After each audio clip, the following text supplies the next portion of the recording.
예, 안녕하세요. 네, 우리 변호사님, 의뢰인 도우랴, 매체에 기고하시랴, 가족들 돌보시랴, 여러 가지로 노고가 많으십니다. 어떻게 지내셨어요? 바쁘게 잘 지냈습니다. 아, 요즘 사실 되게 안 좋은 뉴스가 많이 나오고, 특히 이제 네. 이주민 권리 관련해서는, 상황이 좀 이전보다 많이 달라지고 안 좋은 게 있기 때문에, 스트레스도 많이 받는데, 어, 그러면서 또 일하면서 또 보람된 순간도 있고, 아이들 이제 학교도 이제 막 끝나서 이제 여름에 네. 어쨌든 2달 동안은 좀 학교 아이들 돌아와서 어디 데려가야 되고 이런 부담이 좀 덜하게 2달 동안 좀 앞으로 여름을 재밌게 지내보지 않을까 기대하고 있습니다. 아유, 그렇군요. 올 여름도 굉장히 바쁠 것 같아요. 여름에 많이 더울까요? 올해도?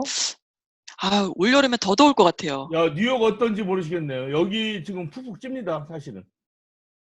뉴욕은 오늘 비가 왔어요. 어제도 비 어, 오고 오늘도 지금 3일째 비가 오나? 아마 내일도 비가 오락가락할 것 같은데 여기하고 완전히 다르네요. 예, 그러다가 네. 또 갑자기 날씨가 기온이 막 올라가서 여름이 되고 막 이런 게 왔다 갔다 하니까 사실은 인제 지금 비가 와서 약간 좀 서늘하긴 한데 그게 네. 며칠 계속 간다는 보장은 없죠. 금방 더워질 것 같아요. 그렇군요. 자, 트럼프 행정부 이후 계속적으로 난민 이민자들이 실제로 이전에 비해 어떤 일을 더 당하고 있나요? 어 일단은 몇 가지 인제 최근에 벌어진 일들에 대해서 얘기를 할 수 있을 것 같은데요. 네. 먼저 인제 지금 지난 며칠 동안 뉴스에 계속 나왔던 지난 월요일 날 트럼프 대통령이 또 자신의 트위터로 발표를 했어요. 그 불법 체류 이민자들 인제 우리는 인제 불법 체류란 말을 안 쓰고 그냥 서류 미비자라고 이 주민 권리 활동하는 사람들은 얘기를 하는데 어쨌든 네. 트럼프 표현에 의하면 불법 illegal immigrant는 다 어 대대적으로 가족들을 다 포함해서 네. 인제 체포해 가지고 "추방해 버리겠다." 이런 음. 발표를 트위터를 통해서 했어요. 그래 가지고 지금 그거에 대해서 좀 말이 분분하거든요. 과연 뭘 어떻게 하겠다는 거냐. 이 트위터에서 다음 주에 전국적으로 급습을 해서 다 몇백만 서류 미비자들을 잡아 버리겠다. 추방시키겠다. 이렇게 음. 얘기를 했거든요. 네네. 근데 사실 일단은 그 특유의 과장 반 이 몇백만 명을 한꺼번에 잡아서 추방시킨다는 게 현실적으로 가능하지는 않거든요. 지금 그렇군요. 여러 미국 보도에 나오는 것만 보더라도 일단은 현실적으로 그거를 체포를 할 몇백만 명을 한꺼번에 정말 다음 주에 체포해서 쫓아낼 그런 이민국 직원이라든가 아니면 이 사람들을 수용할 어떤 이민 구치소 상황이라든가 예산이라든가 이런 면에서 사실 "현실적으로 그게 가능하지는 않다." 이렇게 얘기가 네. 나오고 심지어 인제 백악관 관계자들조차도 그런 얘기 나올 줄 몰랐다고 하더라고요. 그러니까는 또 이렇게 급작스럽게 트위터를 자기가 또 좀 당황하다 스럽다는 이런 얘기도 나오는데 네네. 일단은 저희가 볼 때는 그렇게 몇백만 명을 한꺼번에 다음 주 까지 다음 주에 급습을 해서 네. 이렇게 초법 추방을 하고 이런 거는 현실적으로 가능하지 않고요. 네. 일 그렇군요. 일단은 더 큰 효과는 일단은 이 이민자 커뮤니티의 공포를 조장하는 거. 사람들이 음. 당장 이렇게 위축이 돼서 이렇게 문의 전화도 많이 오거든요. "만약에 내가 체포돼서 음. 가면은 우리 아이는 어떻게 되느냐." 이런 거라든가. 그래서 일단은 분위기를 이렇게 공포 분위기를 조정하는 데 그게 좀 어떤 선전 효과가 됐지 않나 싶어요. 음. 아, 그러니까 더 이상의 그 뭐 중남미나 남미로부터 이렇게 미국으로 들어오려고 하는 시도를 좀 미리 막겠다는 효과 그런 것도 있겠네요. 그러니까 지금 뭐 얘기하는 게 이제 그 중미에서 과테말라나 뭐 엘살바도르나 혼두라스나 이런 몇몇 나라를 타겟으로 이 사람들이 이제 들어오면은 결국 나가야 된다는 걸 알아야 된다 이러면서 이제 얘기를 하는데, 지금 일단 저희 이 이민자 권리 활동하시는 변호사들이나 이쪽의 사람들이 봤을 때는요, 네. 일단은 그 급습이, 그러니까 이민국이 이렇게 급습해서 직장이라든가 가정이라든가 이렇게 찾아오는 게 있을 수는 있다고 봐요. 제가 오늘 어. 지금 목요일 오후에, 사실 목요일 저녁에, 저녁 7시 네. 넘어서 이 방송하기 직전에 저희 이제 일하는 곳에서 이메일이 왔는데, 제 회사에서 네. 그 뉴욕에 이제 어떤 그 이주민 권리 활동하는 단체에서 보낸 건데요. 이분들이 네. 이제 지난 월요일 날 이 트윗이 나오고 나서 지난 며칠 동안 여러 가지 이제 소스를 통해서 그 취합한 정보에 의하면, 일단은 그 아이스라고 하는 그 이민 그 인포스먼트 하는 데가 이민국 경찰이죠. 쉽게 얘기해서 네. 이민 그 단속하시는 분들이, 이민 네. 단속반이 이번 주말이나 다음 주에 그 급습이 가능할 거라고 지금 오늘 저녁 바로 한두 시간 전에 온 이메일에는 그렇게 나와 있어요. 그전에 나온 이메일, 그러니까 그전에 나온 기사들은 주로 일단 그거는 현실적으로 가능하지 않다 이런 얘기가 많이 나왔는데, 오늘 그러니까 이거는 보도는 아니고 제가 받은 이메일에 의하면, 한 이민자 단체 이메일에 의하면, 일단 자신들이 판단할 때 여러 가지 소스를 지난 며칠 동안 컨택하고 정보를 취합해서 봤을 때, 일단은 이번 주말이나 다음 주 초에 급습은 있을 것 같은데, 일단은 중요한 거는 몇백만 명을 잡아들이는 그런 급습은 아까 제가 강조했듯이 네. 현실적으로 지금 가능하지 않고요. 음. 아마 타겟이 되는 것은, 음, 이전에 이미 추방 명령을 받으신 분들이 있어요. 아, 네. 근데 안 나가시고 계시는 분들이 있어요. 이미 네. 추방 명령이 나온 사람들을 타겟으로 아마 급습이 있을 것 같다라고 지금 제가 아. 가장 바로 몇 시간 전에 나온 정보에 의하면 그렇게 얘기가 나오네요. 예를 들어 현재 그 레퓨지 문제로 법정에 와서 뭔가 심판을 진행해야 되는데 그 사람들이 지금 다 이렇게 통보를 받고 오는 건 아니잖아요. 그래서 그렇게 해서 안 나타나는 사람들 뭐 이런 것도 방송에 얘기가 나오더라고요. 그러니까 일단 좀 구분해야 될 것은요. 네. 현재 이민 법정에서 케이스가 진행 중인 사람들이거나, 아니면 케이스가 이제 이민 판사가 그 승인 거부를 해서 그다음에 이제 그거를 항소할 수 있어요. 그래서 승인 거부가 나서 항소를 하고 그게 진행 중인 사람들은 법적으로 이 추방을 시키면 안 됩니다. 그렇죠. 그러니까 지금 현재 케이스가 진행 중이거나 아니면 항소 중이거나, 지금 아마 급습해서 체포해서 보내겠다라고 하는 사람들은 이미 추방 명령이 최종 나온 사람들.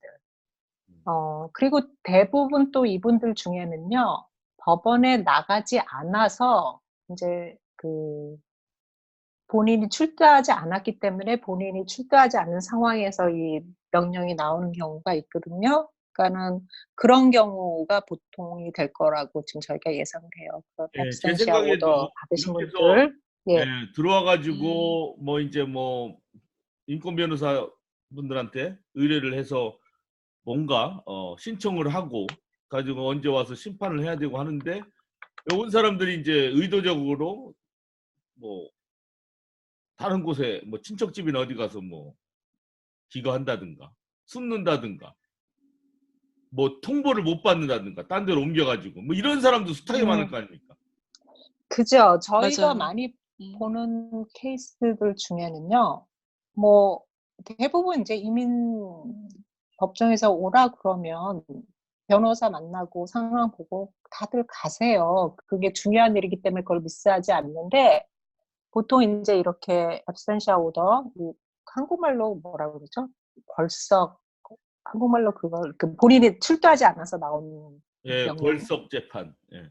벌석 재판 그런 식으로 어쨌든 그 사람 내가 나가지 않았기 때문에 판사가 내 케이스에 대해서 뭐 얘기를 들어보기도 전에 그냥 추방 명령서를 낸 경우에는 저희가 들어보면 많은 케이스들이 사실 이분들이 일부러 안 나갔기보다는 제대로 그 법원에 오라는 그 출두서가 전달이 안 되거나 엉뚱한 데 가버린다거나 아니면 내가 그 사이에 집을 옮겼는데 옛날 주소로 가서 이게 포워드로 안 된다거나 아니면 또 많은 경우에는 나는 영어를 전혀 못하는데 그 법원에 나오라는 서류가 영어로만 왔어요. 그래서 이제 어. 무슨 말인지 몰라서 못 나가는 경우. 아 이거 무슨 음. 광고지구나 이렇게서 버려버리는 거지. 그럴 수도 그죠. 있겠다. 뭐 그럴 그쵸? 수도 있고 어쨌든 본인이 어떤 의도하지 않고 어떤 큰 잘못을 하지 않은데도 벌써 그러니까 absentia order가 내가 나가지 않아서 출두하지 않아서 그런 경우가 있거든요. 근데 그런 경우에 나중에라도 그걸 알고 만약에 이분이 어떤 체류 신분을 획득할 수 있는 어떤 디펜스가 있다면 사실 변호사 통해서 다시 법원에 가서 그거를 이제 다시 뒤집는 걸 요청을 하고 뭐 이렇게 진행을 해서 사실 구제되시는 분들도 많이 있어요.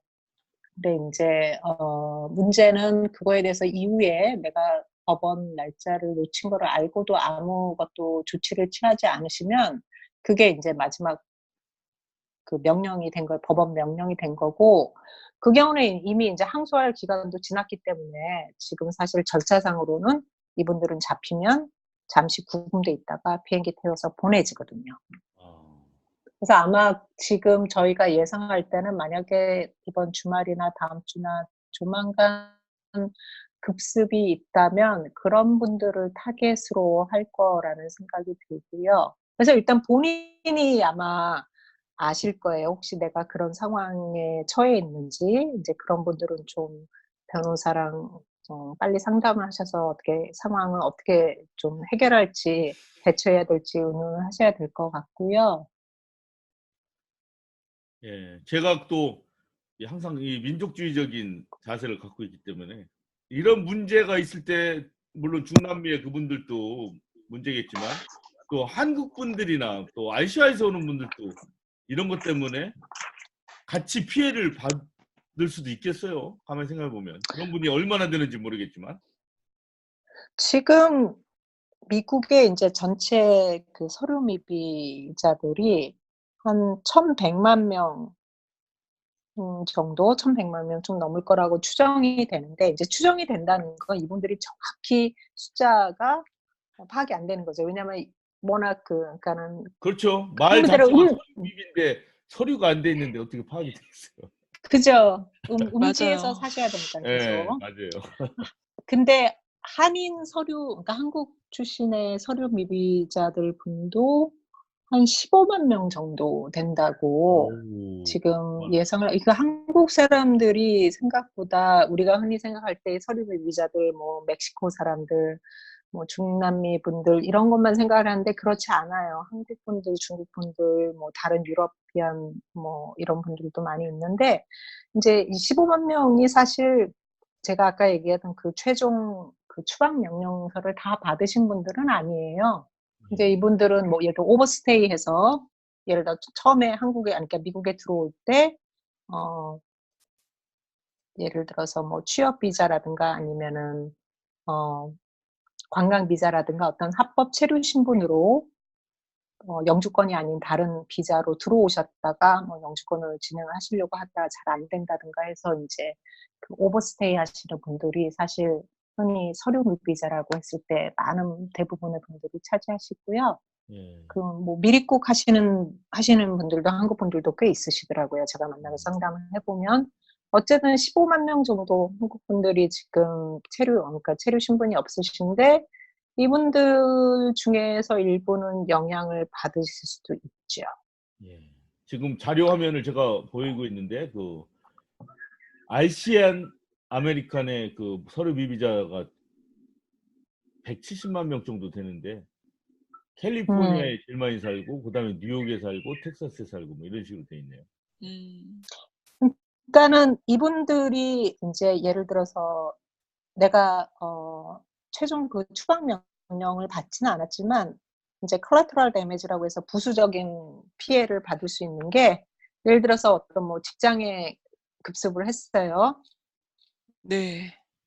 그런데 사실은 이 사람들이 타겟을 한 사람은 내 동료였는데 그날 그 직장에 같이 있으면서 그냥 같이 잡힐 수도 있는 거고. 어.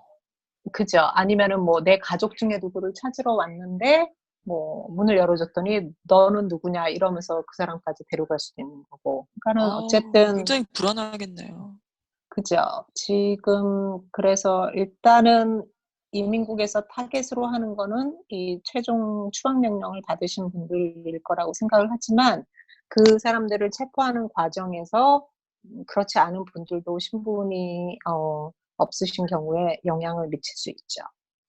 그럼 그렇군요. 제가 질문 하나 드리는데 그 벌써 트럼프 지금 대통령이 재선을 준비하는 정도로 이미 3년이나 지났지 않습니까? 그래서 남 변호사님이 보시기에 그 트럼프 행정부 들어선 이후에 그런 실제적으로 그 이민 사회 또 뭐 이렇게 이민에 대해서 도와주시거나 법적으로 변호를 해주시거나 뭐 난민 문제라든가 체류 문제라든가 이런 문제 주변에서 실제적으로 많이 달라졌나요?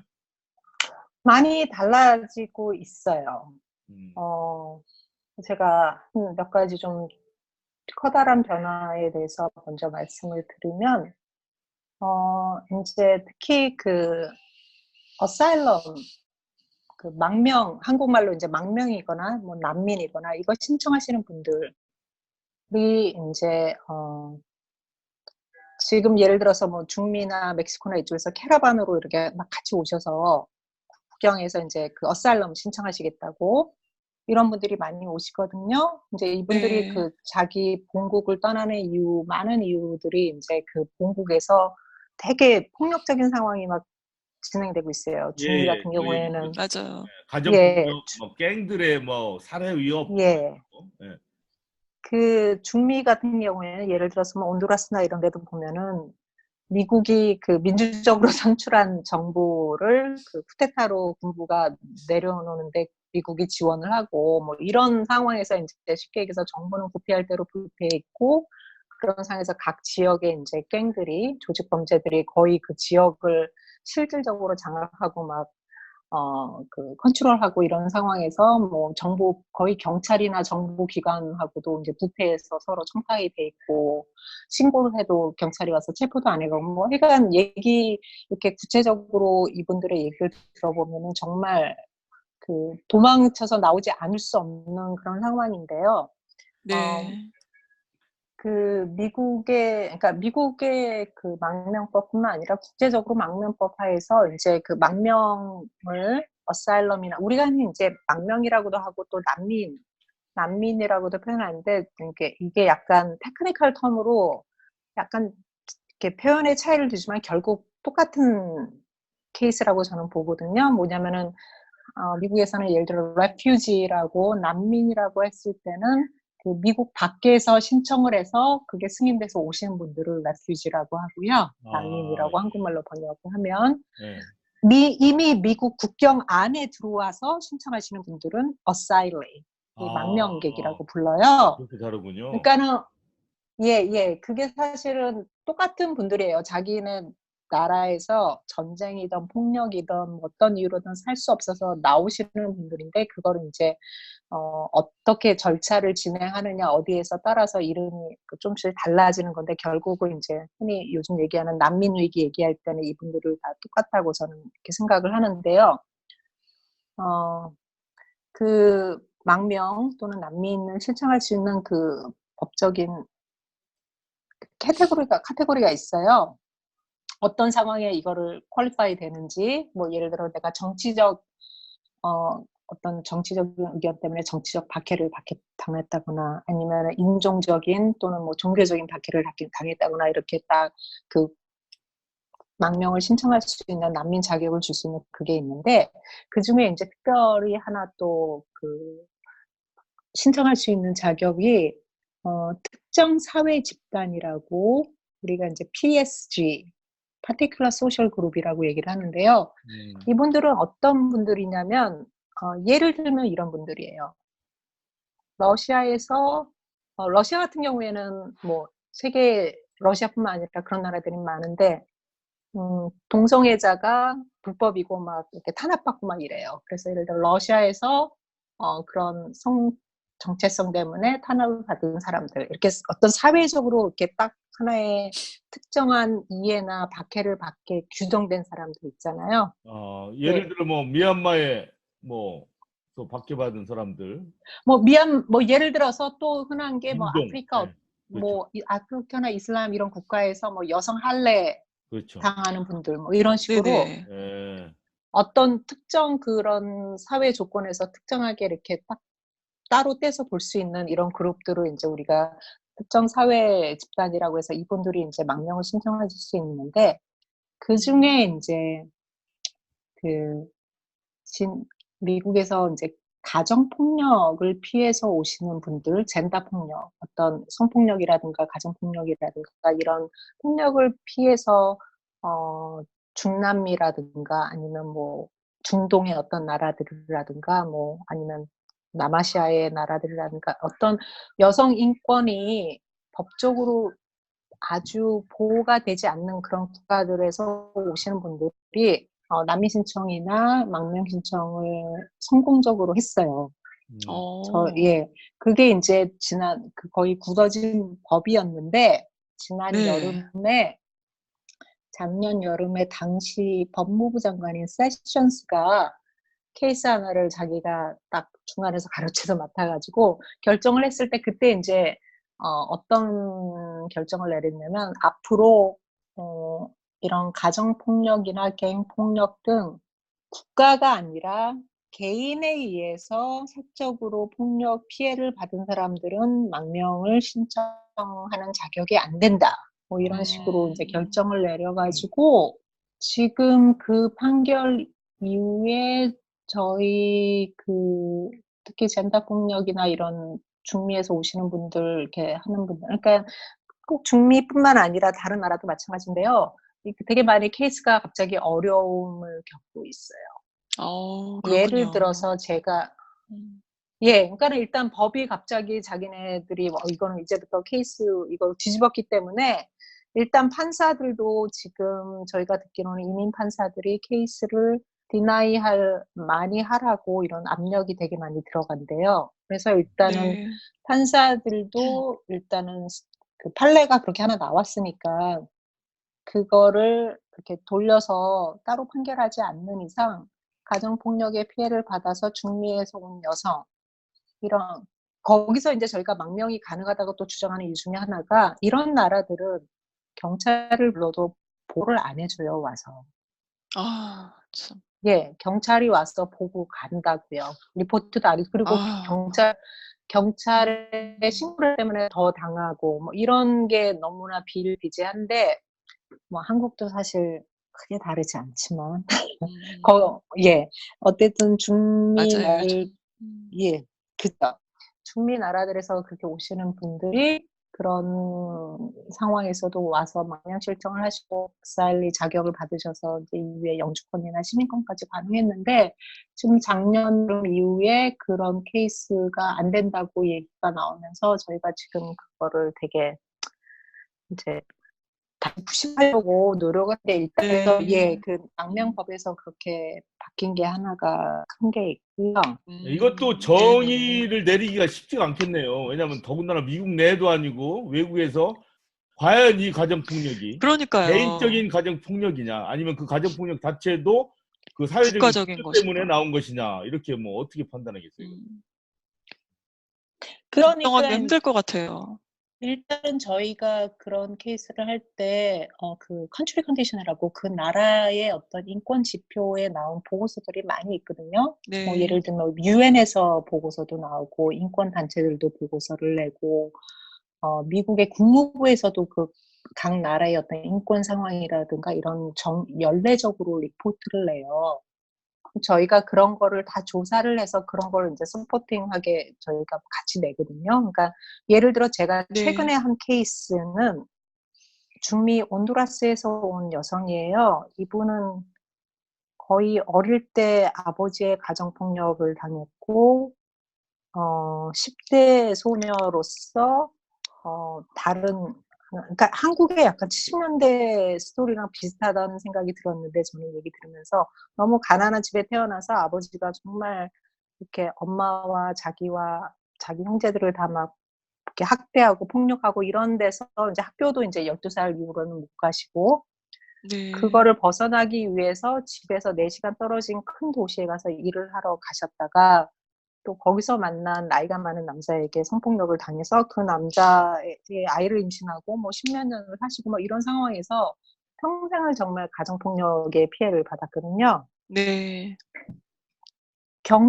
그래서 마지막 사건이 이제 이분이 한 20몇 살이 돼서 이제 아이도 그 남자와의 사이에 낳은 아이도 이제 한 초등학교 고학년이 되고 이러면서 이분이 이제 내가 마침내 이 폭력적인 학대를 받는 관계에서 도망 나올 수 있겠다 싶어서 그 남자를 떠나려고 했을 때 거의 죽기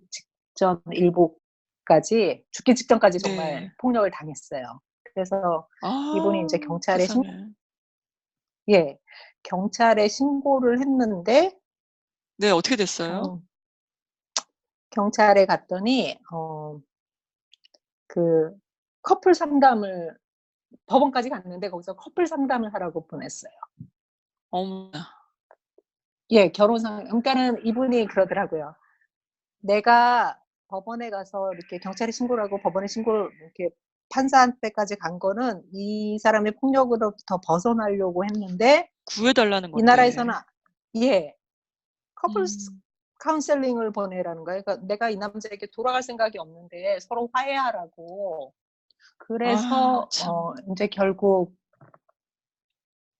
자신의 목숨이 위험해졌기 때문에 그리고 이 남편분이 또 갱하고 연계가 있고 이래서 이제 결국 그 이후에 이제 아이를 또 낳으셨는데 그 젖먹이를 데리고 도망온 거예요. 뉴욕으로, 그러니까 미국으로. 네. 이분 같은 경우에 이제 케이스를 저희가 하면서 그 나라의 그 현재 이와 비슷한 상황에 있는 여성들이 어떤 처지를 당하고 있나를 이렇게 다 조사를 해요. 네. 아까 얘기했던 인권단체라든가 유엔이라든가 미국 정부에서 나온 이런 온두라스에 대한 보고서와 구체적으로 이런 비슷한 이슈이 있었을 때 어떤 일들이 벌어진지 뉴스 리포트 같은 것도 저희가 같이 제출을 하고 그래서 이제 온두라스 같은 경우에는 다른 그 중미 나라들도 비슷하지만 여성 살해율이 되게 높아요. 그러니까는 남자친구나 남편에 의해서 살해당하는 여성들 그리고 실제로 죽인 가해자들은 거의 뭐 솜방망이 처벌을 받고 뭐 이런 거 그래서 저희가 그런 것들을 다 입증을 해서 결국 저희가 얘기하려고 하는 거는 이분들이 단순히 개인에게 피해를 받은 사람들이 아니라 이런 박해를 받는 사람들이 국가가 사실 경찰이나 국가나 법원이 해야 될 일이 시민들을 보호하는 거잖아요. 범죄가 벌어졌을 때. 그럼요. 네. 근데 국가가 전혀 도와줄 생각이 없다. 그리고 아, 도와줄 능력도 없고 부패해서. 참. 그런 거를 이제 입증하면은 이전에는 어사일럼이 됐는데 요즘은 그게 조금 위태위태해서 저희가 사실 많이 싸우고 있어요. 소송도 하고 있고 하는데 앞으로 이제 한 2-3년 더 지나봐야 될 것 같아요. 이게 어떻게 판가름이 날지는. 그래서 그게 그렇군요. 지금 저희 같은 일을 하는 사람들로서는 커다란 변화 중에 하나. 그러니까는 어떤 인권적인 차원에서 보호해야 될 사람들을 지금 내치고 있는 것이 지금 정부가 하고 있는 일이에요. 그렇군요. 자, 그러면 이제 피부를 찌르는 질문 또 하나 드릴게요. 잠깐 제가 그 얘기 전에 그래서 제가 몇 가지 얘기한다는데 두 번째 얘기만 하나 더 할게요. 이 얘기는 중요한 얘기라서 꼭 해야 될 것 네. 같아요. 오늘 제가 이거 준비하면서 이 얘기는 꼭 들려드려야 되겠다. 왜냐하면 지금까지 우리가 트럼프 정부가 이렇게 이민자 반대하고 막 이런 게 그런 밖에서 들어오려는 사람들, 그러니까 좀 어떤 면에서 외부인들을 공격하는, 그래서 인도적인 차원에서 우리가 왠지 그 사람들을 도와줘야 될 것 같지만 뭐 굳이 그거를 우리 일도 아닌데 이렇게 생각하시는 분도 있을 수 있을 것 같거든요. 그렇죠. 그렇게 생각들 많이 하실 거예요. 하려고 했던 거예요. 왜냐면 대부분 사람들이 그래, 여성들이 이렇게 폭력 당하는 거는 이해가 간다, 공정이 간다. 근데 왜 미국이 받아야 되느냐 이렇게 생각하시는 분들 꽤 많을 거거든요. 그렇죠. 많죠. 네. 대부분일 거예요. 네. 근데 지금 이제 공격하는 게 그런 외부인에만 그치는 게 아니라 제가 아주 단적인 예를 최근에 일어난 일을 하나 소개를 해드릴게요. 아리조나에 가면은 그 멕시코랑 미국 국경지대에 소노라 사막이라는 데가 있어요. 이게 북미에서 가장 큰 사막이에요. 여기에는 한낮의 기온이 뭐 거의 훨씬 120도까지 섭씨로 뭐 거의 49도 여기까지 올라가고 밤이 되면 기온이 갑자기 떨어지고 이래서 정말 사람이 견딜 수 없는 열악한 환경인데 이제 사막이니까 물도 거의 없고요. 그다음에 이제 위험한 뭐 독사라든가 막 이런 데도 많은데, 그러니까 사람들이 이렇게 쉽게 다닐 수 있는 곳이 아닌데 이 미국에서 이제 국경 통제 지금 뭐 트럼프 대통령이 자꾸 이렇게 뭐 국경에 장벽을 세워야 된다라고 하는데 실제로 그런 콘크리트 장벽은 아니지만 어떤 요새화된 그런 펜스라든가 뭐 이런 것들은 이미 90년대 중반부터 진행이 되어 온 상황이거든요. 그래서 미국에 밀입국하려는 사람들이 주로 이제 멕시코나 중미에서 오시는 분들이 이전에는 90년대 중반 이전 얘기만 들어더라도 저희가 클라이언트한테 직접 듣는 얘기인데 왔다 갔다 하는 게 별로 그렇게 어렵지 않았대요. 그래요? 예. 그래서 그러니까는 실제로 뭐 멕시코에서 살면서 캘리포니아에서 출퇴근하고 이런 분들 얘기도 들었고 그랬는데 예. 국경이란 게 그러니까는 그렇게 우리가 지금 생각하는 것처럼 항상 사람들을 목에 가두는 곳이 아니라 자유롭게 이동하고 뭐 실제로 지금 캐나다 같은 경우에는 물론 이제 거기 뭐 밀입국은 아니지만 뭐 여기 미국에 사시는 분들이 캐나다에 쇼핑 가셨다가 뭐 사가지고 오고 뭐 캐나다에 있는 분들이 또 여기 오고 막 이런 게 왔다 갔다 거의 그러니까 일생활 컬처 이웃처럼 사는 그런 애도 있는데 어쨌든 지금 미국과 멕시코 국경은 장벽을 세우기 전에도 이미 엄청나게 차단이 돼 있거든요. 그래서 이제 점점 사람들이 위험한 곳으로 이제 몰리는 거죠. 그래서 이 소노라 사막이라는 데가 예전엔 사람들이 접근을 하지 않았던 곳인데 이제 이쪽을 통해서 밀입국을 하는데 그래서 이 사막에서 죽은 밀입국 하다가 걸어오다가 그 추위라든가 더위라든가 이런 거를 참 견디지 못하고 그러니까 너무 험악한 자연 환경이기 때문에 이 죽는 분들이 많아요. 그래서 세상에. 그 아리조나에 있는 그 한 카운티의 검시관 사무소에 의하면 여기서 이제 2000년부터 2017년 말까지 그러니까 17년 동안이죠. 이 일대에서 3,000구 정도의 사람 유골이 발견되었다고 해요. 어머. 그러니까 뭐 죽은 지 며칠 된 사람부터 아니면은 몇 년이 지나서 정말 유골만 남은 그런 시신까지. 세상에. 예, 근데 그래서 이렇게 제가 지금 장황하게 설명한 이유는 여기가 정말 죽음의 사막이에요. 사람이 쉽게 지나오기 힘든 데인데 그 아리조나의 인도적인 단체가 No More Death라고 더 이상 죽으면 안 돼 이런 이름의 단체가 이제 선교 차원에서 만들어지는데 여기에 자원봉사분들이 계세요. 이분들은 미국 시민권자 시들이죠. 네. 이분들은 뭐 종교적인 이유나 뭐 여러 가지 이유로 이 사람들이 하는 일은 이 사막에서 어쨌든 우리가 살고 있는 이 마을에 이 터전에 바로 앞마당에서 지금 사람이 죽는 거잖아요.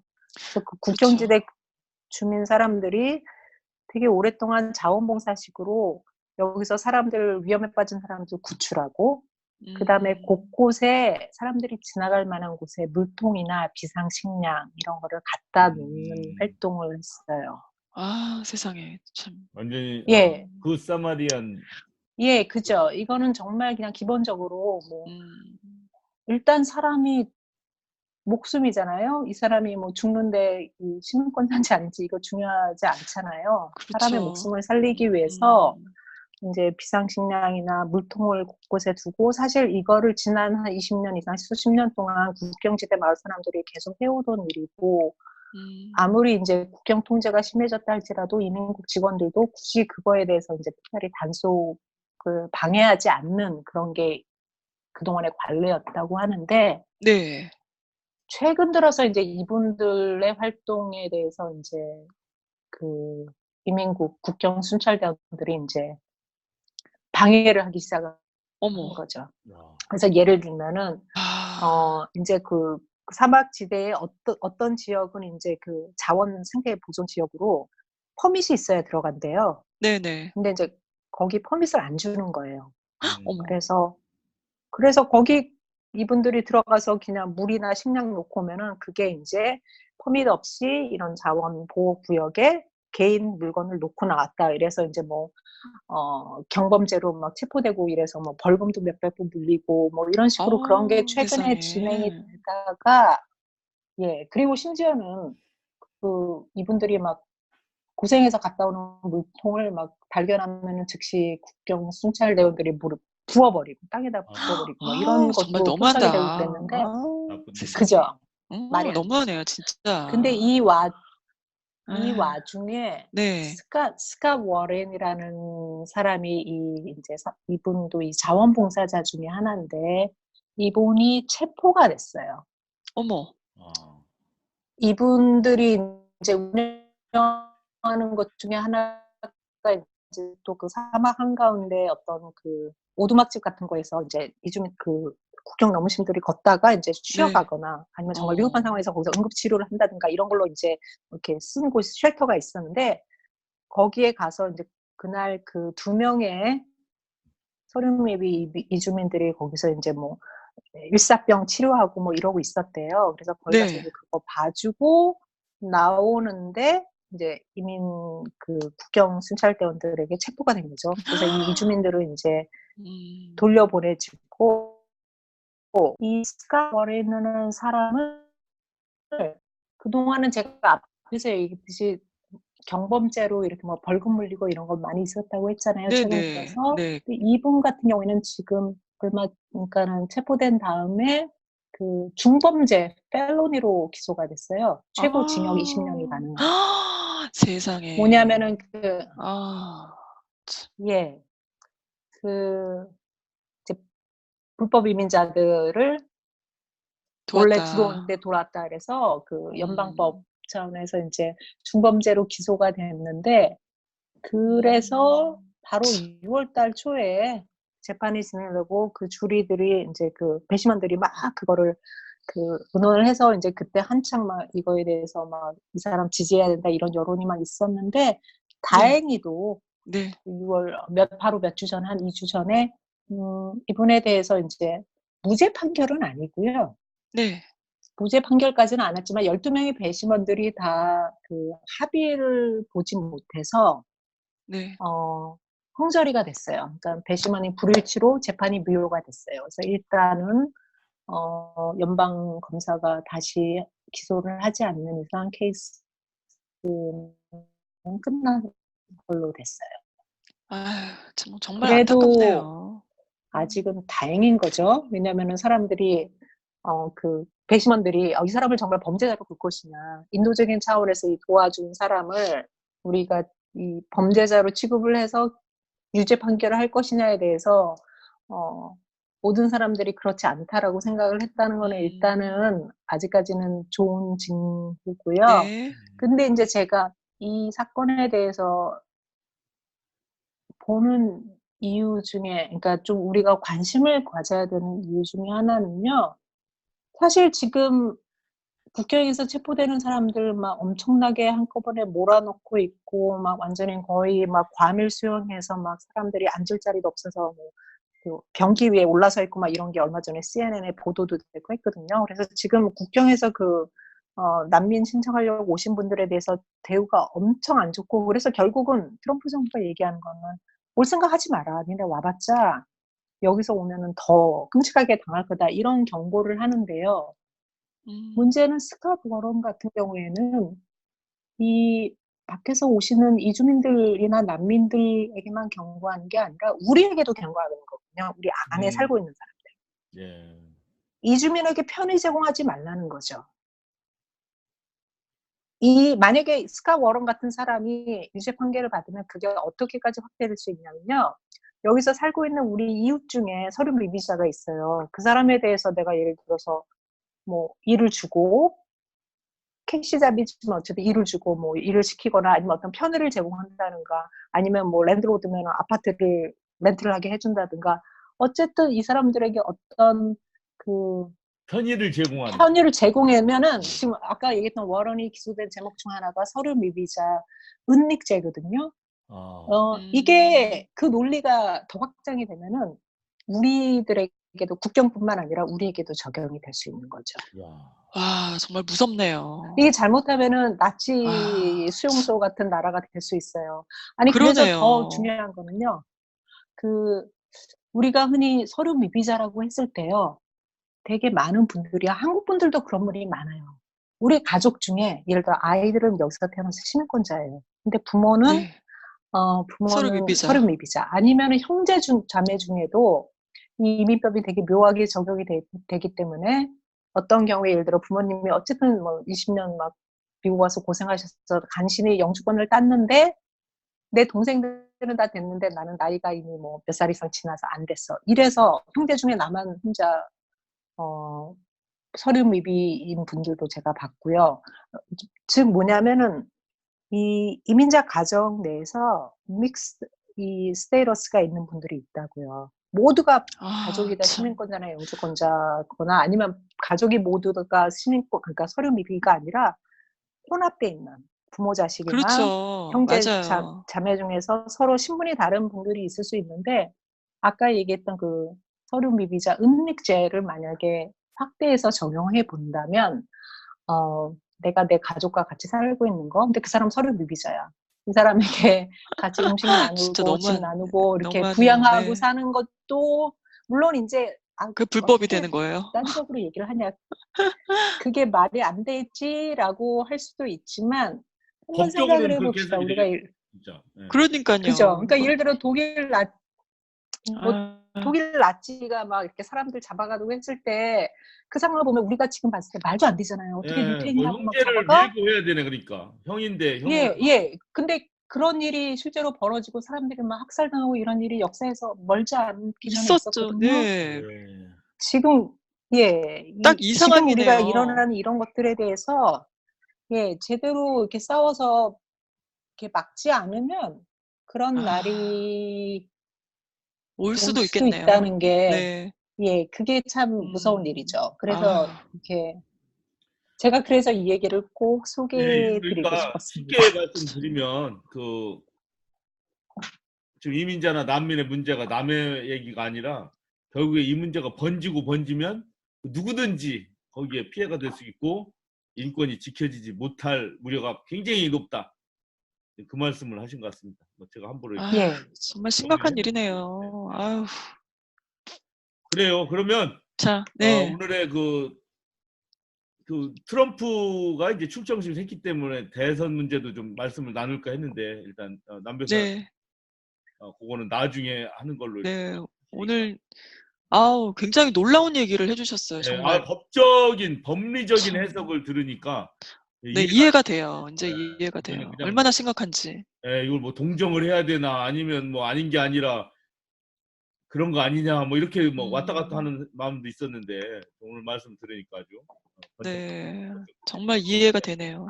예. 그러니까 이게 가족의 파괴, 뭐 사회가 파괴 이렇게 되는 그렇죠. 거예요, 가정을 이거는. 지키는 거는 전 세계 하나의 가장 큰 밸류 가치 그럼요. 아닌데 인 이런 인간의 법이잖아. 보이지 예, 않는 근데 정치 인간이기 때문에 때문에 지켜야 되는 그것까지 건데 파괴를 한다니 그게 그야말로 아 가정 파괴 법이네요. 가정 파괴. 그러네요, 진짜. 예. 아휴. 자, 그럼 마무리해 주세요. 우리 태나 네. 네. 우리 남 변호사님 바쁘신데 이렇게 시간 내 주셔서 좋은 설명해 주셔서 감사합니다. 오늘 아주 이 자세한 설명을 통해서 훨씬 더 이해를 하게 됐어요, 저도. 그리고 많은 그래서 청취자분들도 네. 예, 제가 그래서 그냥 정리하는 차원에서 갑자기 제가 얘기를 하다 보니까 열을 내서 막 하다 네. 보니까 이 유명한 이 내용이 이게 신지 뭔지 모르겠는데 떠올랐어요. 이게 아마 들으시면 무슨 네네. 말인지 아실 거예요. 이게 마르틴 니밀러 목사라는 분이 했던 얘기래요. 그 나치 독일 당시에. 이게 되게 유명한 얘기인데 뭐냐면 나치가 공산주의자들을 덮쳤을 때 나는 침묵했다. 나는 가만히 있었다. 왜냐하면 나는 공산주의자가 아니었기 때문에. 그 다음에 그들이 사회민주당원들을 가두었을 때 나는 침묵했다. 왜냐하면 나는 사회민주당원이 아니었기 때문에.